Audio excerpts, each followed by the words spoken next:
본문 말씀을 가지고 기도의 능력이라는 제목으로 기도 시리즈 네 번째의 시간을 저희들이 갖도록 하겠습니다. 빌립보서 4장 6절과 7절 말씀입니다. 성경은 우리들에게 계속해서 기도를 강조하고 있다는 사실입니다. 심지어는 우리에게 기도를 쉬지 말고 할 것을 부탁하는 것이 아니라 어떻게 보면 명령으로 우리들에게 말씀하시면서 우리 그리스도인들이 바로 기도 가운데 서 있기를 하나님은 간절히 원하십니다. 그리고요, 기도를 통하여서 온전한 신앙생활을 감당하길 하나님은 원하십니다. 더 나아가서 기도를 통하여서 기도 안에서 우리가 살아가길, 기도 안에서 살아가길 원하시기 때문에 무시로 우리에게 기도하라고, 쉬지 말고 기도하라고 성경은 우리들에게 말씀하고 있습니다. 뿐만 아니라 오늘 본문의 말씀도 아무것도 염려하지 말고 다만 모든 일에 기도와 간구로 너희 구할 것을 감사함으로 아뢰라고 말씀합니다. 감사함으로 아뢰랍니다. 왜냐하면 바로 7절 말씀에 답이 나와 있기 때문에 그렇습니다. 저렇기 때문에 우리에게 감사함으로 하나님께 아뢰라고 말씀합니다. 그리하면 모든 지각에 뛰어난 하나님의 평강이 그리스도 예수 안에서 너희 마음과 생각을 지키시리라. 염려보다는 기도의 자리에 설 것을 오늘 본문도 우리들에게 말씀하고 있습니다. 그렇게 할 때 하나님께서는 예수님 안에서, 그리스도 예수 안에서 우리의 마음과 우리의 생각을 지키실 뿐만 아니라 우리의 삶까지도 임마누엘의 하나님이 되어주셔서 함께 하신다는 사실입니다. 예수님께서도 이 땅에 오셨을 때 오직 기도로 시작하셨습니다. 사역을 시작하시기 전에 40일 금식 기도로 시작하셨거든요. 그리고요, 하나님의 뜻인 이 땅에 오신 목적을 이루시기 위하여서 하나님의 뜻인 그 십자가를 지시기 위하여서도 그 전날 밤에 겟세마네 동산에서 정말 땀방울이 핏방울 되도록 그렇게 기도하셨던 그러한 예수님의 모습들을 우리들에게 계속해서 보여주십니다. 그 이유가 있다면 바로 말씀을 전하시는 사역과 함께 기도의 모습을 예수님께서 우리들에게 보여주시기 위하여서, 어떻게 보면 습관에 따라 예수님은 기도하셨다라고 말씀하셨는데 정말 습관처럼 너희들도 기도해라, 무시로 기도해라, 쉬지 말고 기도해라, 이것이 바로 하나님께서 우리들에게 원하시는 그런 성도의 삶이 아닌가 합니다. 예수님께서요, 요단강에서 세례를 받으셨을 때 누가복음 3장 21절과 22절에 나오는데요, 뒤에 보시면 나옵니다. 누가복음 3장 21절과 22절입니다. 우리 다 같이 한번 읽어볼까요? 시작. 백성이 다 세례를 받을새 예수도 세례를 받으시고 기도하실 때에 하늘이 열리며 성령이 비둘기 같은 형체로 그의 위에 강림하더니 하늘로부터 소리가 나기를 너는 내 사랑하는 아들이라 내가 너를 기뻐하노라 하시니라. 예수님이 세례를 받으신 후에 하늘이 열렸다라고 말씀합니다. 그리고 너는 내 사랑하는 아들이다, 내가 너를 기뻐한다라고 그 예수님의 그 세례와 기도를 받으셨음을 누가복음은 전하고 있습니다. 우리는 보통 요단강가에서 세례를 받은 것으로만 생각하는데 공관복음에서 누가복음만 저 기도하실 때 21절 보면 세례를 받으시고 기도하실 때라고 공관복음 중에 누가복음만 저 기도의 내용을 다루고 있습니다. 공관복음이라는 것은 어떤 거냐면 같은 이 관을 가지고 바라보는 것, 같은 생각으로 바라보는 것. 그래서 그의 문체와 형태와 이런 것들이 대부분 같은, 많은 부분이 함께하는, 그래서 공관복음이라고 불리는데 저 누가복음에서만 예수님은 세례를 받으시고 기도하실 때에라는 단어가 들어가 있습니다. 그래서 누가복음을 기도와 성령의 복음이라고도 불리기도 합니다.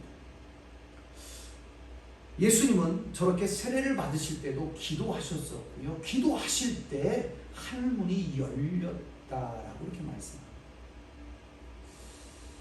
저런 예수님의 기도의 모습이 저 때만 나올까요? 아닙니다. 우리 내 집은 만민이 기도하는 집이다 라고 말씀하고 있는 것이 이사야서 56장 말씀에 나옵니다. 이사야가 내 집은 기도하는 집이다, 만민이 기도하는 집이다 라고 이렇게 말씀했는데, 예수님께서도 이 이사야의 말씀을 마태복음 21장에 인용을 합니다. 어떻게 인용하냐면, 그 당시에 예수님께서 성전에 들어가셨을 때 비둘기 파는 자, 돈 바꾸는 자들이, 장사치들이 가득했었습니다. 그래서 예수님은 그들의 상을 뒤엎으시면서 하신 말씀이 내 집은 기도하는 집이다 라고 말씀을 하십니다. 이 말씀을 인용하면서 또한 이렇게 말씀하시면서 어떻게 보면 교회가 가져야 될 분명한 목적과 교회를 세우신 하나님의 목적이 바로 기도라는 것입니다. 내 집은 만인이 기도하는 집이다. 내 교회는 만인이 기도하는 곳이다.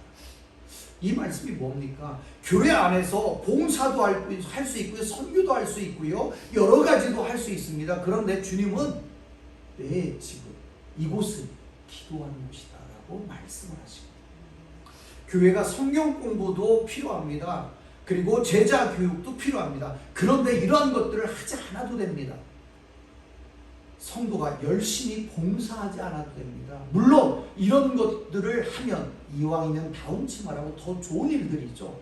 그런데 이런 것들보다는 마리아와 마르다의 모습 가운데 예수님은 바로 그렇게 분주한 삶보다는 바로 주님께서 원하시는, 가장 원하시는 것이 있다면 기도의 삶이 아닌가라는 생각이 됩니다.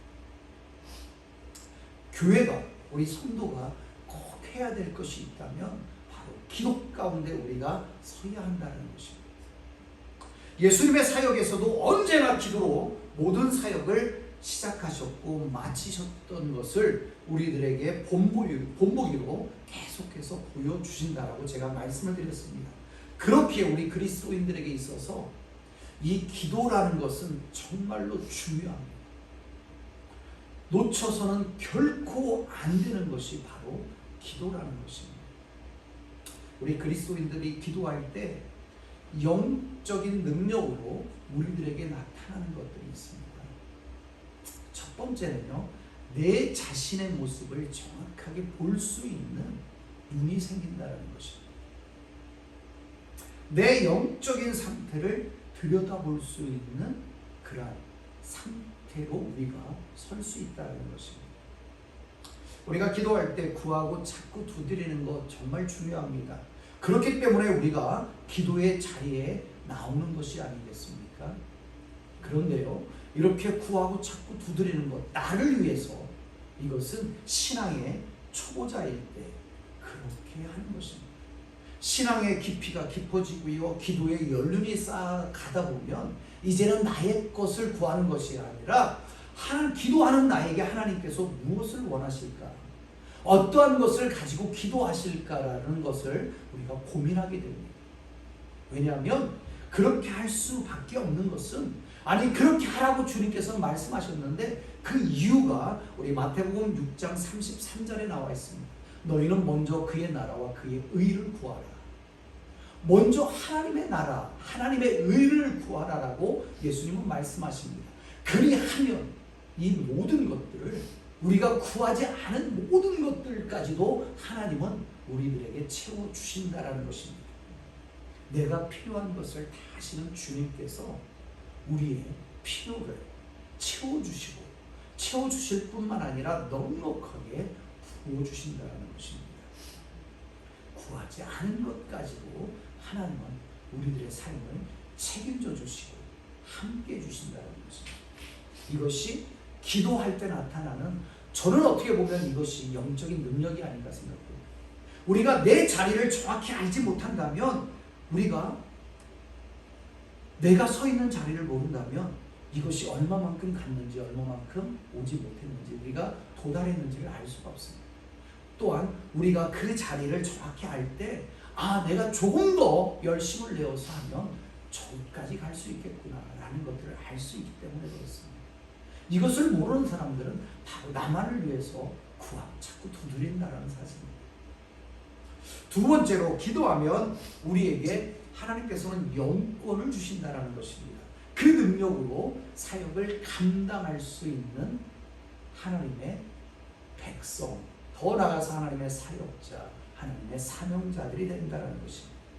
물론 우리가 영권을 받아서 이 영역을 받아서 영의 능력을 받아서 우리의 이름과 우리의 어떠한 부와 우리의 어떠한 자리를 위해서 사용한다면 그것은 정말 잘못된 것입니다.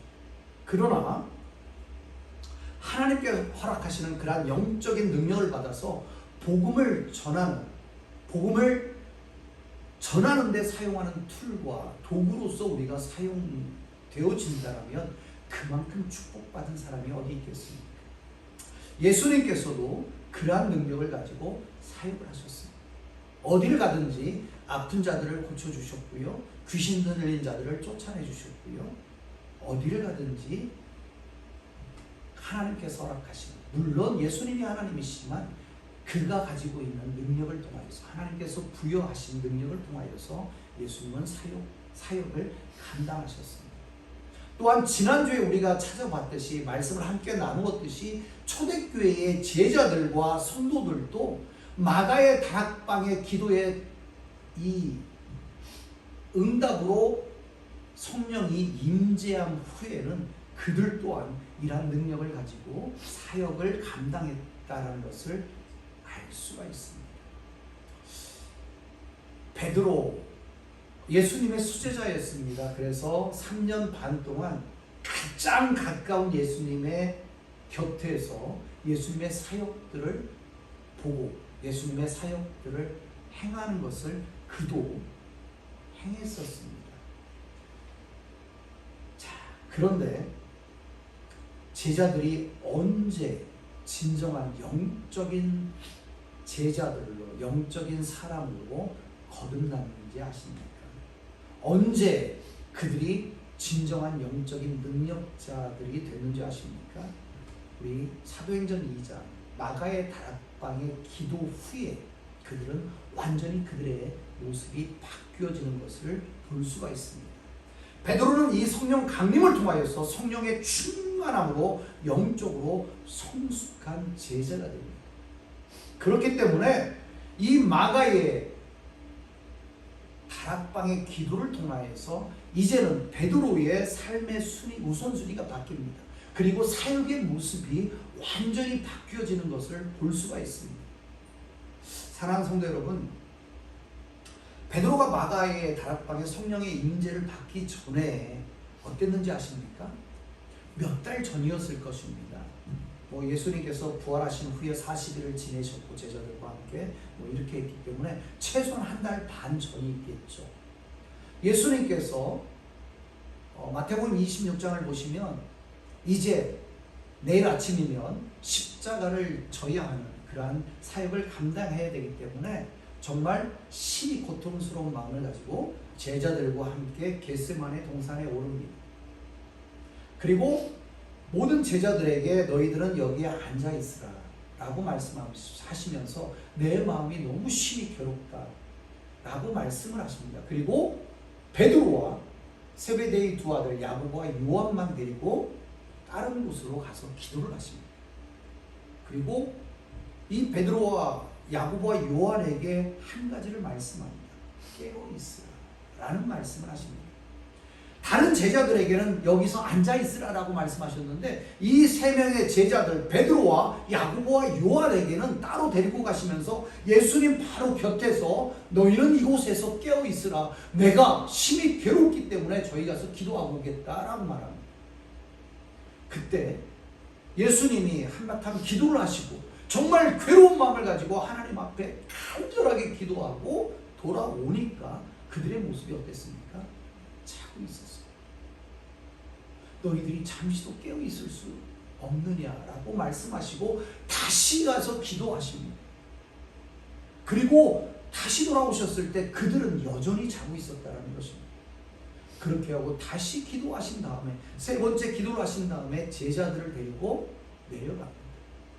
이때만 해도 베드로는 기도하는 제자가 아니었습니다. 예수님이 그렇게 내일이면 십자가를 지시고 돌아가시는 그러한 사명을 감당하셔야 될 그렇게 절체절명의 그러한 시기에 베드로는 자고 있었다는 것입니다. 그런데요, 이 마가의 다락방에서 성령의 충만함을 받은 이 베드로의 모습이 어떻게 바뀌어졌는지 아십니까?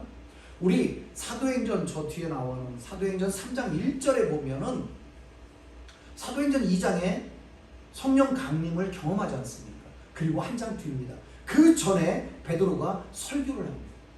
그리고 3장에 들어오면서 3장 1절에 저 말씀을 한번 같이 읽어볼까요? 시작! 제9시 기도 시간에 베드로와 요한이 성전에 올라갔습니다. 베드로의 모습이 저렇게 바뀌었습니다.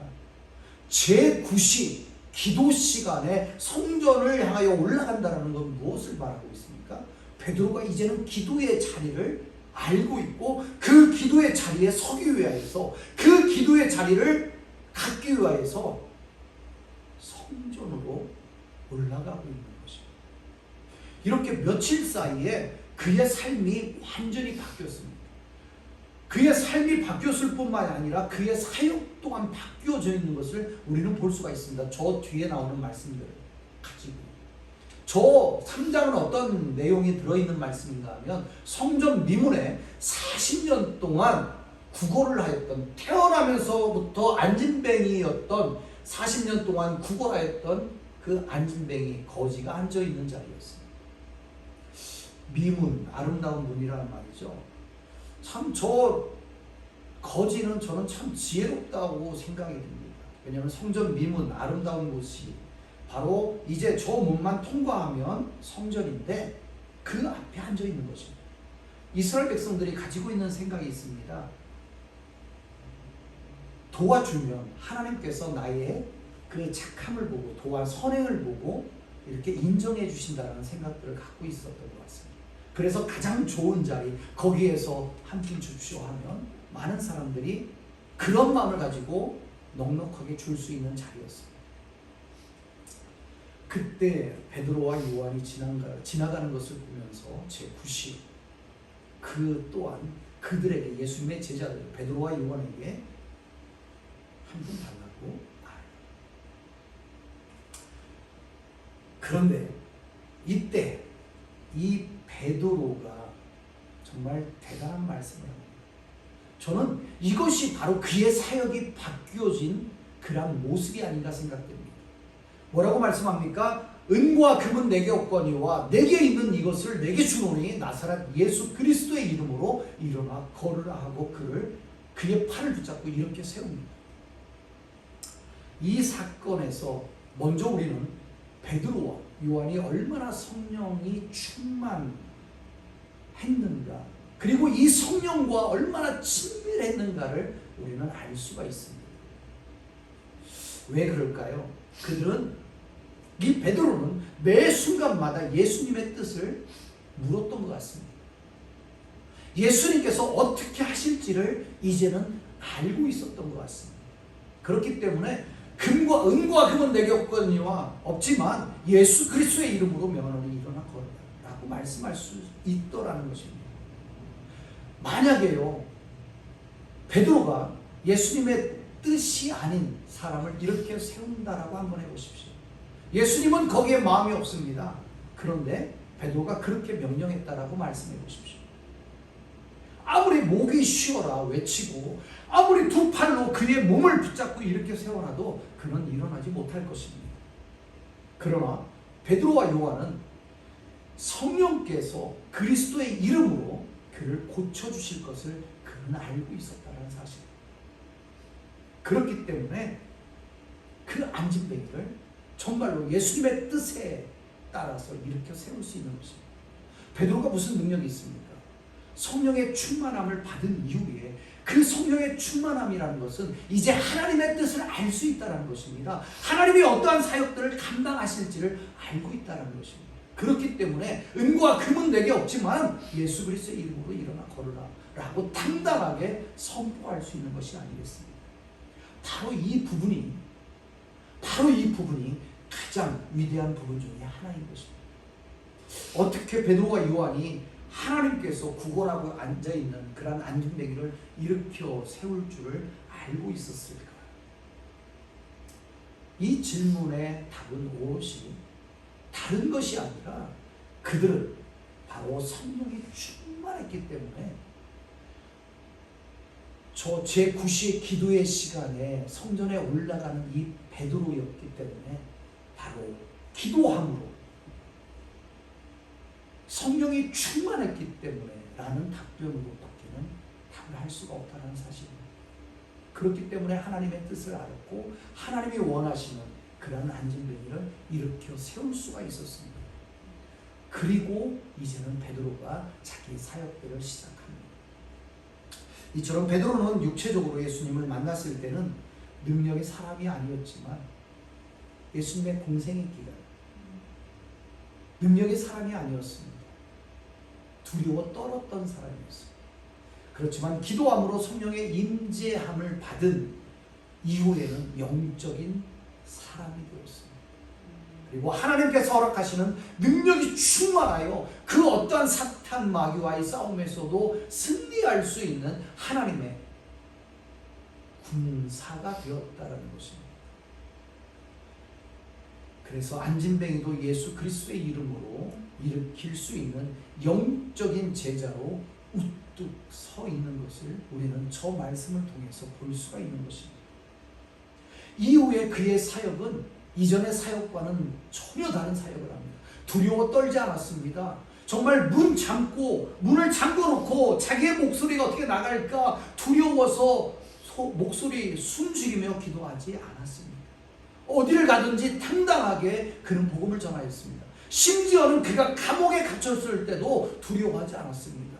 얼마만큼 그가 성령 안에서 담대했냐면 두려워 떨지 않고 그는 잠을 자고 있었습니다. 천사가 와서 깨워도 그는 일어나지 못했었어요. 깨워야만이 일어날 수 있는 그러한 깊은 잠을 그 안에서도 자고 있을 정도로 정말 성령이 충만한 사람이 되었다는 것입니다. 이제는 이 성령의 충만함을 받은 이후에는 베드로는 영적인 어떻게 보면 거장이 되었다는 것입니다. 또한 사도행전 10장을 보면 고넬료, 이방인 백부장 고넬료의 사건을 다루고 있습니다. 고넬료가 다음 장입니다. 얼마만큼 기도하는 사람이었냐면 구제하고 하나님께 항상 기도하더니 라고 이렇게 말하는 것을 보면 알 수가 있습니다. 우리 10장 1절과 2절 사도행전 10장 1절과 2절을 같이 읽어보겠습니다. 시작. 가이사라에 고넬료라 하는 사람이 있으니 이달리아 부데라 하는 군대의 백부장이라. 그가 경건하여 온 집안과 더불어 하나님을 경외하며 백성을 많이 구제하고 하나님께 항상 기도하더니. 하나님은요 저 기도를 받으셨다라고 말씀합니다. 기쁨으로 받으셨다라고 말씀합니다. 그래서 하나님께서 이 고넬료에게 나타나셔서 말씀을 합니다. 욥바로 가라. 거기에 가면 베드로가 있을 것이다. 그를 너희 집에 부르라. 그렇게 말합니다. 그래서 경건한 하인 둘을 보냅니다. 그냥 많은 하인들 중에 아무거나 가라는 것이 아니라 경건한 하인 둘을 욥바로 보냅니다. 그때 그 일이 있었을 때 동시에 베드로도 보면은 또 기도하는 자리에 있습니다. 우리 10장 9절입니다. 같이 읽겠습니다. 이튿날 그들의 길을 가다가 그 성에 가까이 갔을 그때에 베드로가 기도하려고 지붕에 올라가니 그 시각은 제6시더라. 6시, 9시, 3시 이때 세 번의 기도가 있었지 않습니까? 이 베드로는 그 기도의 시간을 결코 놓치지 않았습니다.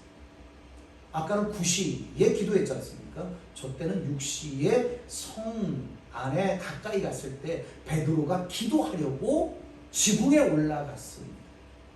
그때 하나님께서 환상을 베드로에게 보여줍니다. 큰 상이 내려옵니다. 그 위에는 기어다니는 것과 나는 그러한 것들이, 날아다니는 것들이 그 위에 있습니다. 이스라엘 백성들이 부정하다라고 생각하는 것들입니다. 그 상이 쭉 내려오더니 베드로, 기도하고 있는 베드로에게 먹으라라고 말합니다. 베드로는 더럽기 때문에, 부정하기 때문에 먹을 수 없다라고 말합니다. 하나님께서 3번을 말씀하시고요, 그 상이 다시 올라갑니다. 베드로는 이때까지 왜 나한테 이것을 먹으라고 했을까 알지 못했습니다. 그리고 그 환상이 있은 바로 직후에 베드로에게 2명의 사람이 찾아옵니다. 누가 보냈죠? 고넬료가 자기의 경건한 하인들 2사람을 보내지 않습니까? 우리 주인이 모시고 오라고 합니다. 아마 이 환상을 보지 않았다면 베드로는 절대로 그 자리에 가지 않았습니다. 왜냐하면 베드로도 유대인이었기 때문에 이방인들을 결코 좋게 보지 않았습니다. 이방인들에게 복음을 전할 생각이 없었습니다. 그러나 이 환상을 통하여서 베드로가 고넬료의 집에 가게 됩니다.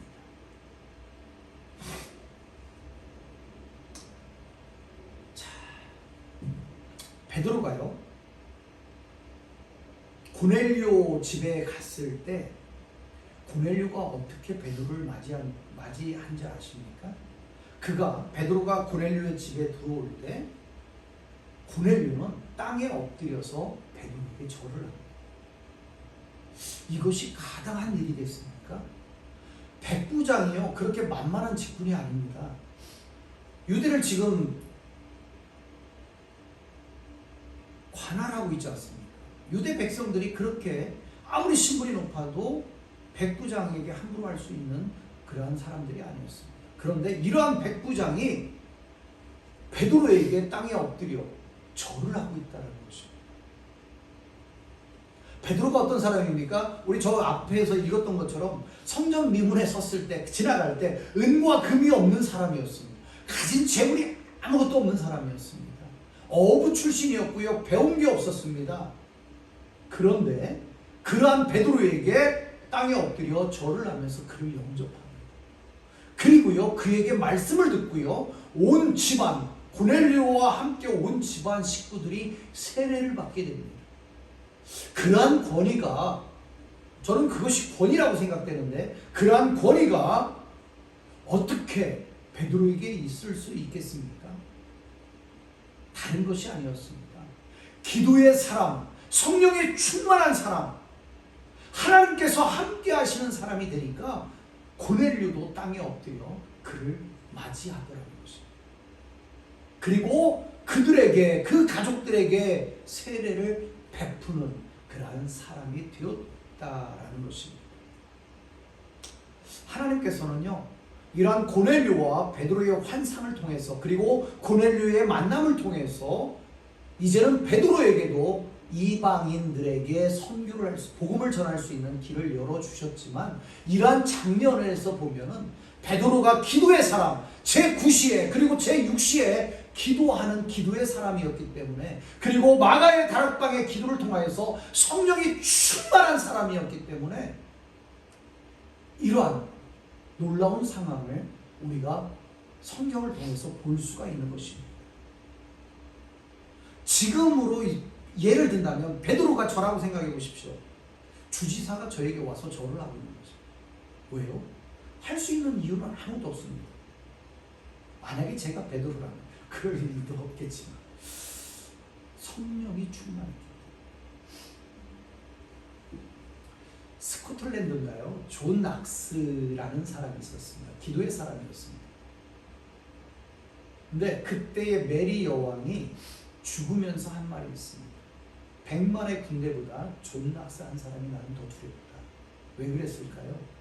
존 낙스는 기도의 사람이었기 때문에. 예수님을 알지 못하는 그런 메리 여왕이 그렇게 말하고 있다는 사실. 이러한 베드로의 그런 모습들이 그때만 있었을까요? 아니, 존 낙스에게도 있었지 않습니까?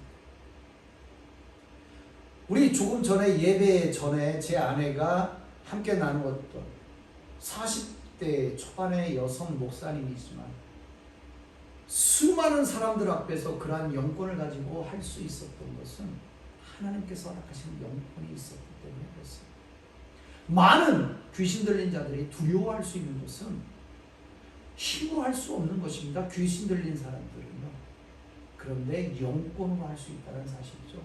그렇게 당당하게 쫓아낼 수 있는 것은 바로 하나님이 허락하시는 영권이 그 목사님에게 있었기 때문에 그렇습니다. 사랑하는 성도 여러분, 우리가 하나님의 사람으로 기도할 때 가질 수 있는 영적 권위인 것입니다. 그렇기 때문에 우리는 기도해야 됩니다.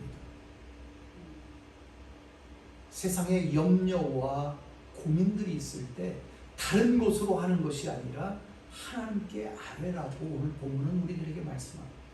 그러면 모든 지각에 뛰어나신 하나님께서 그리스도 예수 안에서 우리들에게 모든 것들을 더하여 주신다고 말씀하셨습니다. 세 번째로 마지막으로 우리가 기도할 때 가지는 영적인 능력들은 무엇일까? 바로 하나님의 선하신 뜻들을 우리가 정확히 알 수 있다는 것입니다. 분명하게 알아간다는 것입니다. 어떤 사람이 이 땅에 살아가면서 세상적으로 힘 있는 사람을 그리고 권세 있는 사람을 안다고 했을 때 그 사람이 얼마나 목에 힘을 주고 살아가겠습니까? 조금 전에 주지사, 저는 주지사 누군지도 이름도 잘 모릅니다. 그런데 제가 주지사와 친하다라고 해보십시오. 어딜 가든지 저는 목에 힘을 주고 다닐 겁니다. 왜? 주지사가 저와 절친입니다. 그렇지 않겠습니까? 세상도 그렇습니다. 제가 미국에 처음 2005년 1월 달에 왔습니다. 그때 잠깐 했던 아르바이트가 있었어요. 새벽에 주마미일보를 한 일주일 돌렸습니다. 근데 뭐 아무 생각 없이 소셜도 없는데 돌렸죠. 그랬더니 일주일 뒤에 소셜이 있느냐 없습니다 했더니 안 된다라고 그냥 관두라고 하더라고요. 근데 그때 제가 느꼈던 것이 있습니다. 지금은 이제 많이 이렇게 구별이 되고 똑같지 않구나라고 생각되는데 처음 미국에 와서 그 새벽에 차를 타고 저 헌팅턴 비치 뭐 이쪽 뭐 가든그로브 막 돌아다녔는데 왜 이렇게 미국의 집들이 다 똑같습니까? 똑같습니다. 색깔들도 비슷하고요. 사거리 반듯반듯한 사거리 어디 코너에 뭐 가게들이 있고 몰들이 있고 그리고 좀 벗어나면 집들이 있는데 다 똑같습니다. 알아먹지를 못하겠더라. 그때 우리 학교의 동료들이 저에게 해준 말이 미국에서는 무조건 코스코에 가서 맵북을 사야 된다라고 이렇게 말합니다. 이만큼 두꺼운 책인데 그 책에 권역별로 나누어서 어떻게 길을 가는지 이렇게 다 볼 수 있는 것이죠. 그래서 그것을 가지고 찾아가면 주소만 알면 어드레스만 알면 어떤 곳이든지 쉽게 찾아갈 수가 있었습니다. 그러다가 때로는 놓치기도 하지만 하여튼 그 책만 있으면 어디를 가든지 동서남북 방향을 알 수가 있었고요. 집들을 찾아갈 수가 있었어요. 물론 세월이 지금은 지나서 맵을 통해서 GPS, 내비게이션을 통해서 우리가 어디든지 찾아갑니다. 지난주에 제가 샌디에고를 갔었는데요. 처음 보는 장소이지만 주소 딱 넣고 그 폰에 나오는 내비게이션만 따라가면 가장 빠른 시간, 가장 단거리로 가지 않습니까? 자, 이거와 마찬가지로 우리가 이 땅을 살아가면서 하나님을 알고 하나님의 뜻을 안다면 그보다 더 큰 축복이 우리들에게 얼마나 놀라운 은혜이겠습니까? 얼마나 큰 축복이겠습니까? 사도행전 2장 저기에 나와 있습니다. 29절과 30절 말씀인데 제가 중간만 이렇게 따냈습니다. 한번 읽어볼까요? 다윗이 죽어 장사되어 똑같이 되었네요. 그 묘가 오늘까지 우리 중에 있도다. 그는 선지자. 저 말씀을 보면요, 사도행전 기자는 다윗을 뭐라고 말씀하고 있습니까? 선지자라고 말하고 있습니다. 왜? 다윗이 선지자라고 말하고 있을까요? 베드로가 이 다윗을 선지자라고 말했던 이유가 분명히 있었습니다. 무엇 때문에 베드로는 다윗을, 사도행전 2장이 마가의 다락방의 역사 그리고 베드로의 설교라고 했지 않습니까? 요엘서도 갖고 나오고 이렇게 쭉 하면서 설교 중에 다윗이 죽어 장사되어 그 묘가 오늘까지 우리 중에 있도다. 그는 선지자라고 설교하고 있거든요. 왜 저렇게 선지자라고 표현했을까? 다윗은 왕이었습니다. 그것은 다윗은 하나님께 기도함으로 하나님의 뜻을 구하였고 알았기 때문에 선지자라고 말한 것 같습니다. 그 한 가지 예를 제가 말씀드리면 사무엘상 23절을 보면은요, 사울에게 다윗이 쫓겨갑니다. 몇몇의 군대 장관들과 함께 사울을 피해서 왕이 되기 전이죠. 사울 왕을 피하여서 도망가고 있을 때 그일라라는 그러한 지역을 블레셋 사람들이 쳐들어와서 그들의 곡식을 뺏어갑니다. 다윗이 기도를 합니다. 하나님 어떻게 할까요? 다윗이 그런 불의를 보고 못 참는 그런 성격도 분명히 있었습니다. 그렇기 때문에 골리앗이 말할 때 만군의 여호와의 이름으로 내가 나가서 싸우겠다라고 말하지 않습니다. 그런 불의가 없었다면, 하나님 앞에서 그런 불의를 못 본다면, 불의를 이해하고 넘어갔다면 그렇게 하지 않았는데, 이때도 마찬가지입니다. 도망 중에 있었지만 그일라 지역에 침범한 블레셋 사람들을, 그러한 소식들을 듣고 다윗이 요즘 말로 말하면 열이 받습니다. 그래서 하나님께 먼저 기도합니다. 그의 생각대로 하지 않았습니다. 하나님 어떻게 할까요? 라고 기도합니다. 3절을 보시면 보소서 우리가 유다에 있기도 두렵거든 하물며 그일라 가서 블레셋 사람들의 군대를 어찌 치겠습니까? 기도하고 가려고 하는 그러한 그때의 다윗의 군대 장관들이 저렇게 말합니다. 다윗의 장군들이, 함께 따르는 장군들이, 아니 우리가 도망가기도 바쁜데 이 유다 지역에 있는 것도 버거운데 저 그일라 땅 가서 블레셋 사람들과 어떻게 싸우겠습니까? 우리가 그럴 힘이 있습니까? 라고 군대의 장군들이 그렇게 추문을 합니다. 이때 다윗은 그래? 생각해보니 그러네? 라고 말하지 않았습니다. 어떻게 했습니까? 다시 재차 하나님께 기도합니다.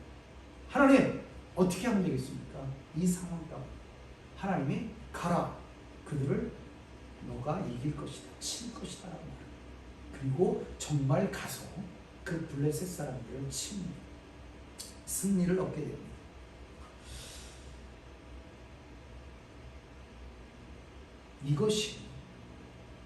바로 이것이 능력이 아니겠습니까? 그렇기 때문에 베드로는 다윗을 선지자라고 말하는 것입니다. 선지자의 뜻이 뭡니까? 앞전 것을, 앞의 것을 볼 수 있는 것, 알 수 있는 것. 먼저 선자, 알지자, 선견자, 먼저 있는 것을 볼 수 있는 자. 이것이 선지자요, 선견자라고 말하는데, 다윗은 하나님께 기도함으로 모든 것들 가운데 행했습니다. 어느 전쟁에 나가든지 하나님 오늘은 어떻게 할까요? 하나님 이거는 어떻게 하면 좋겠습니까? 늘 기도하며 다른 사람들은 모르고 있는데 다윗은 알고 있었다는 것입니다. 이것이 바로 영적인 능력이 아니겠습니까? 다윗의 장수들은 모르고 있는데 다윗은 기도함으로 하나님의 뜻을 알고 블레셋을 쳐서 이겼다라는 것입니다. 이처럼 하나님의 비밀을 아는 자, 남들은 어둠 가운데 있지만 하나님께서 허락하시는 빛의 자리에 서 있는 자, 이런 것이 바로 기도를 통해서 가질 수 있는 능력이고 힘이라는 것입니다. 그렇기에 우리는 기도함으로 하나님의 뜻을 알기를 간절히 원합니다. 우리가 열심히 기도하고 하나님께서 허락하시는 길을 저와 우리 성도님들께서 함께 가실 수 있기를 저는 간절하게 바랍니다. 세상에서 힘들고 어려우십니까? 그렇다면 오늘 본문 말씀처럼 하나님께 나아가 기도하십니다. 아무것도 염려하지 말라. 다만 모든 일에 기도와 간구로 너희 구할 것을 감사함으로 하나님께 아뢰라. 감사함으로 하나님께 아뢰랍니다. 그리하면 모든 지각에 뛰어난 하나님의 평강, 그리스도 예수 안에서 너희 마음과 생각을 지키십니다. 우리의 마음과 생각만 지키시겠습니까? 아닙니다. 우리의 삶을 임마누엘 되시는 하나님께서 함께 가주신다는 것입니다. 우리 어떤 예화처럼 우리가 힘들고 어려운 그러한 고난의 모래사장을 걸어갈 때 그 전에는 걸음에 두 사람의 발자국이 있었지만 내가 힘들고 어려웠을 때는 한 발자국만 있었다라고 말했습니다. 그래서 주님께 물었답니다. 주님, 저렇게 힘들 때 주님은 어디 계셨습니까? 라고 말했을 때 예수님은 바로 그때 내가 너를 업고 간 나의 발자국이다. 이제 말씀을 맺겠습니다. 기도함으로 나의 영적인 상태를 정확히 아실 수 있는 저와 우리 성도님들이 되길 바랍니다. 우리의 상태를 정확하게 알 때 우리가 하나님 앞에서 온전하게 나설 수 있는 것이며, 기도함으로 하나님께서 허락하시는 영권을 받으실 수 있는 것이며, 그 받으신 영권으로 맡겨주신 사역들을 우리가 힘있게 능력있게 감당해 나갈 수 있는 것입니다. 그래서 많은 열매들을 우리가 맺을 수 있는 것입니다. 그리고 마지막으로 기도함으로 하나님의 온전하신 뜻이 무엇인지를 알 수 있기를 원합니다. 그래야만이 하나님께서 원하시는 길을 통하여서 사역의 많은 열매들을 맺을 수 있기 때문입니다. 사랑하는 성도 여러분, 지난주에 우리가 식사할 때 어떻게 하면 교회가 부흥할 수 있을까를 고민하며 잠시 이야기를 나눴습니다. 그런데요, 제가 이 말씀을 준비하면서 물론 우리들이 아까 말씀드린 대로 열심히 하는 것 정말 필요합니다. 이왕이면 다운치마라도. 그러나 가장 중심되는 것은, 가장 기본적으로 우리가 해야 될 것은, 우리 겟세마네 교회는 다른 프로그램 없어도 됩니다. 오직 말씀과 기도로 주님께 매달리는 교회가 되었으면 합니다. 하나님의 말씀을 통하여서 온전하신 하나님을 알아가길 원합니다. 그리고 이제는 기도함으로 그 온전하신 하나님의 뜻을 분별하여 하나님이 원하시는 그러한 많은 열매를 맺어 주님께 칭찬받는 우리 겟세마네 교회, 우리 겟세마네 성도님들이 되셨으면 합니다. 그 어떠한 인간의 노력보다 노력이 필요합니다. 그러나 그 인간의 노력이 앞서는 것이 아니라 먼저 말씀과 기도로 하나님 앞에 온전히 섰을 때, 이런 베드로가 복음을 전할 때 마가의 다락방에 성령의 은사를, 성령의 충만함을 받은 후에 사도행전 2장에 복음을 전할 때 3,000명이 회개하는 역사가 나타나지 않습니다. 베드로가 나가서 사람들을 불러 모으고 열심히 전하여서 그랬습니까? 아닙니다. 성령의 능력이 있으니까 찾아온 것입니다. 그래서 말씀을 전하니까 놀라운 하나님의 역사함이 그들 가운데 임하였기 때문에 어디를 가든지 3,000명, 5,000명 회개하는 역사가 일어났었습니다. 사랑하는 성도 여러분, 우리 겟세마네 교회도 정말 말씀과 기도로 온전히 서 있기를 원합니다. 그래서 그 하나님이 주시는 그 말씀과 능력으로 하나님의 교회를 아름답게 세워나갔으면, 물론 분별하여 잘 사용해야 됩니다. 이것은 툴입니다. 이러한 일들을 하기 위해서 우리가 구하는 것이 아니라 하나님의 복음 사역을 좀 더 효과적으로 감당하기 위해서 필요한 툴이라는 것을 결코 잊어서는 안 될 것입니다. 주객이 전도되면 그 순간 하나님 앞에서 버림받는다는 것을 우리는 기억해야 될 것입니다. 기도하시겠습니다.